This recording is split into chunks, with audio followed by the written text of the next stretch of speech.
नमस्कार दोस्तों, आज फिर हाजिर है आपके लिए एक और ज्ञानवर्धक मोटिवेशन स्टोरी लेकर। अगर आपको भी इसी प्रकार की वीडियो देखना पसंद है तो आप हमारे चैनल को अभी सब्सक्राइब कर ले। तो श्री कृष्ण गीता में कहते हैं, अच्छे कर्मों का फल लौटता जरूर है। एक बार की बात है, एक गरीब लड़का छोटे मोटे सामान बेचकर अपने घर का खर्च और स्कूली फीस जुटाता था। वह बहुत मेहनती और ईमानदार था। हर रोज की तरह वह सामान बेचने गया। सामान बेचते बेचते वह थक गया और उसे भूख भी लग गई। इसलिए उसने सोचा कि अगला जो भी घर आएगा मैं वहां पर सामान के बदले पैसे नहीं बल्कि खाना मांग लूंगा, ताकि मेरा पेट भर जाए और मैं अच्छे से काम कर सकूं। ऐसा ही सोचकर वह अगले घर की ओर बढ़ा और दरवाजा खटखटाया। दरवाजा खुला, एक लड़की बाहर आई। यह उसे देखकर कुछ बोल ही नहीं पा रहा था कि उसे सामान के बदले पैसे नहीं बल्कि खाना चाहिए। वह इतना थका हुआ था कि उसके अंदर कुछ भी समझने की क्षमता नहीं थी। इसलिए वह जल्दबाजी में बोल पड़ा, मुझे पानी चाहिए। लड़की ने उसके चेहरे की तरफ देखा। वह काफी थका हुआ और परेशान लग रहा था। वह समझ गई कि इसे बहुत जोरों की भूख लगी है। इसलिए वह बिना बोले ही पानी के साथ साथ खाना भी ले आई। लड़के ने खाना लिया और खाने लगा। खाना खाने के बाद उसने उस लड़की से कहा, आपने मुझे खाना दिया, उसके बदले आप मेरे सामान में से जो चाहे ले सकती हो। लड़की बोली, मुझे आपके सामान में से कुछ नहीं चाहिए। मैं आपकी हालात देखकर समझ गई थी कि आप काफी थके हुए और परेशान लग रहे हो, इसलिए मैं आपके लिए पानी के साथ साथ खाना भी ले आई। मेरी माँ कहती हमेशा है, हमेशा अच्छे कर्म करते रहना चाहिए, ईश्वर की भी यही इच्छा होती है। ऐसा कहकर लड़की ने दरवाजा बंद कर लिया।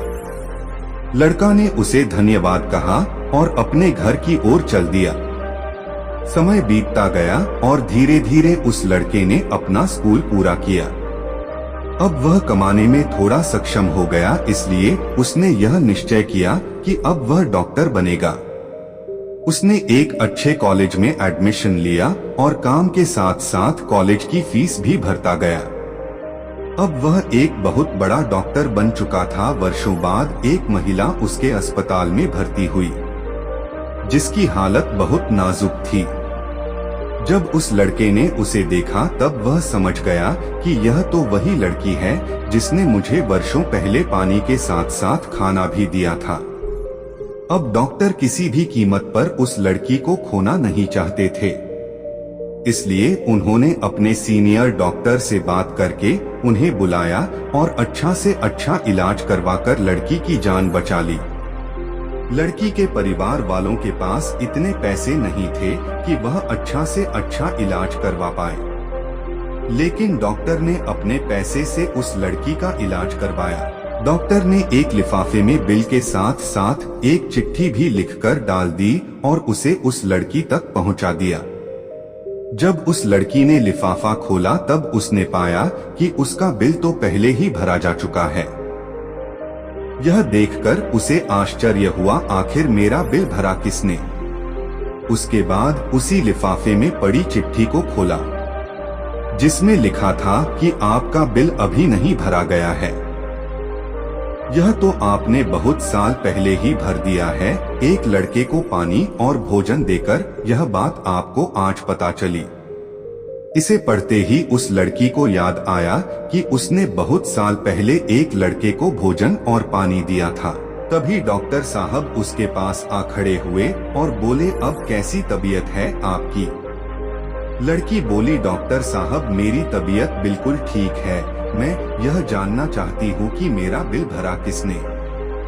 डॉक्टर बोला, मैंने आपका बिल भरा है, मैं ही वो लड़का हूँ जिसे वर्षों पहले आपने पानी और भोजन दिया था। आज मैंने आपके अच्छे कर्मों का फल लौटा दिया। लड़की बोली, आपको देखकर बहुत खुशी हुई कि आपने मेहनत करके इतने बड़े डॉक्टर बन गए। आपका बहुत बहुत धन्यवाद जो आपने मेरे लिए इतना किया। डॉक्टर बोला, मैंने आपके लिए कुछ नहीं किया है, जो आपने किया है वही लौटकर आप तक आया है। आज मेरे अनुभव ने मुझे बता दिया है कि मनुष्य जो करता है वही लौटकर उसके पास आता है। लड़की ने डॉक्टर का धन्यवाद किया और वह अपने घर चली गई। निष्कर्ष इस कहानी से हमें सीखने को मिलता है कि अच्छे कर्म कभी व्यर्थ नहीं जाते। लड़की का एक छोटा सा काम जिसने उस लड़के की भूख मिटाई थी, आज उसके जीवन का सबसे बड़ा सहारा बन गया। यह कहानी हमें प्रेरित करती है कि हमें हमेशा दूसरों की मदद करने के लिए तैयार रहना चाहिए और अच्छे कर्म करने चाहिए, क्योंकि अच्छे कर्मों का फल अवश्य लौटता है, भले ही देर से ही क्यों न लौटे।